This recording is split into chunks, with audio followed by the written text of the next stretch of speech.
What's up, NBA fan? What's up, all sports fan? This your boy JB, host of the Behind the Bench podcast network and channel. Just want to give a shout out to the rest of the crew, Shy, Kelvin, and Jermaine, along with Kobe Bryant Film Room and Big Dog Sports TV. I love that. I love that name, by the way. And the Film Room also. But yeah, check out both of their channels, the Film Room and the Big Dog Sports TV, Kobe Bryant Film Room. And for everyone who's tuning in or who'll be tuning in today, I hope that you support Behind the Bench, continue supporting Behind the Bench, become a subscriber, and help make this show the best that it can be.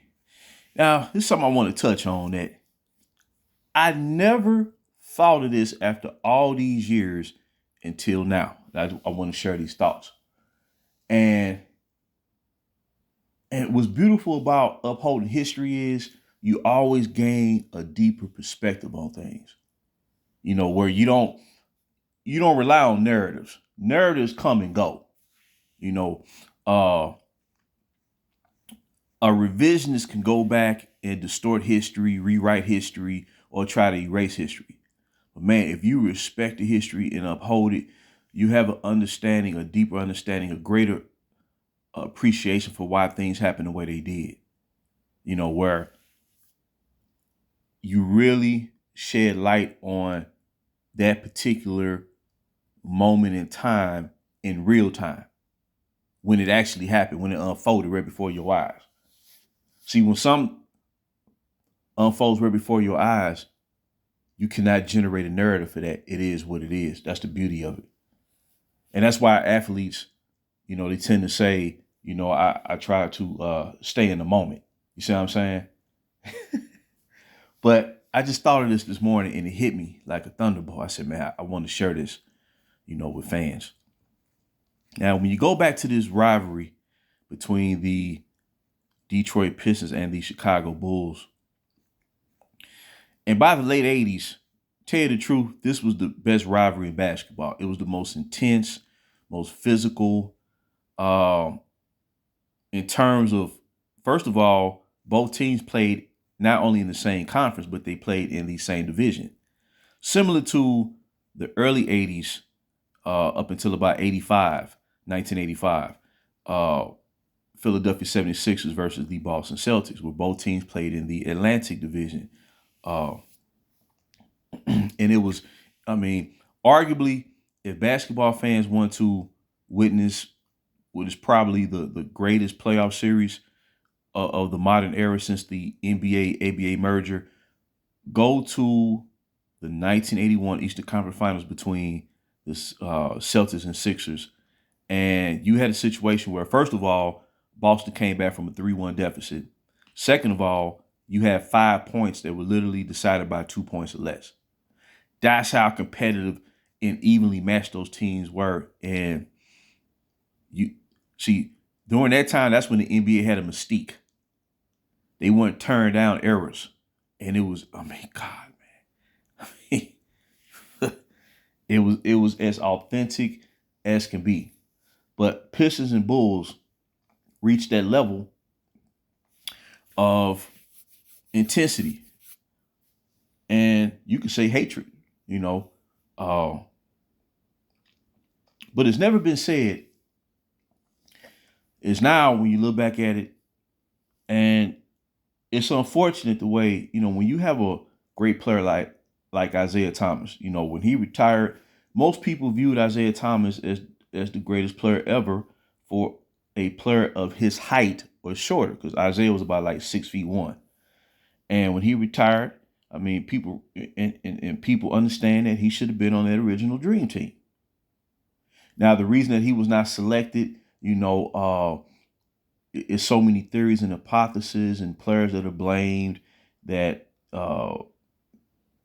today's fans may never really get the answer. But at the end of the day, he deserved to be on that team.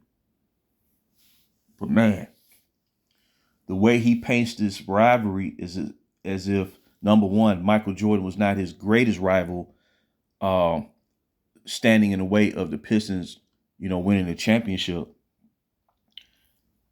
But he unfortunately wants to paint the picture as if he was solely responsible for Detroit beating the Bulls, and that wasn't the case. You know, it was a total team effort. And the reason I'm pointing this out is because when you really think about it, now they'll say that the Pistons had a stranglehold on the Bulls. And they did beat the Bulls 3 consecutive postseasons. 1988, Eastern Conference semifinals, Pistons beat the Bulls in 5 games. 1989, Pistons overcoming a 2-1 deficit versus Jordan and the Bulls to win their series in the Eastern Conference Finals 4-2 and advance to their second consecutive NBA Finals where they won their first championship. And then in 1990, in a grueling 7-game series where each team won their home games, the Pistons did prevail and won this series in 7 games. When the Bulls finally broke through and beat their nemesis, they beat them in resounding fashion and beat them they swept them 4-0. Now, the reason why a lot of these pundits will say that the Bulls finally overcame the Pistons because of age, but that's not it. That's not it. It was attrition. First of all, you're making, attrition of going through the playoffs each and every year, deep in the playoffs, winning a championship. But now let me put it this way. The team that the Pistons had to get through to reach their first NBA Finals was the Boston Celtics. But the player that they had to get through to ultimately win their back-to-back championships was Michael Jordan. You see how that works? It was Michael Jordan. And when they defeated Jordan in the playoffs in 89 and 90, well, they felt that defensively, they faced the biggest threat to them winning their championship. So when they played the finals, although they played all-time great players, Magic Johnson, Clyde Drexler, but they didn't have that sense of doubt as to whether they can really stop them. They're going to get theirs because they're all-time great players. But in terms of, man, this dude could actually beat us. See, there wasn't no Magic rules or no Clyde rules. There were Jordan rules. You see what I'm saying? And there was a reason why. Because when Jordan led the Bulls to that 2-1 series lead versus the Pistons in the 89 Eastern Conference Finals, well, the Pistons and Isaiah Thomas had an epiphany where if they didn't come up with something right away in the heart of their series, Michael Jordan would have beat them. He would have beat them before he would have robbed them of their destiny of winning their first championship in 1989. That's how much of a threat that Michael Jordan was.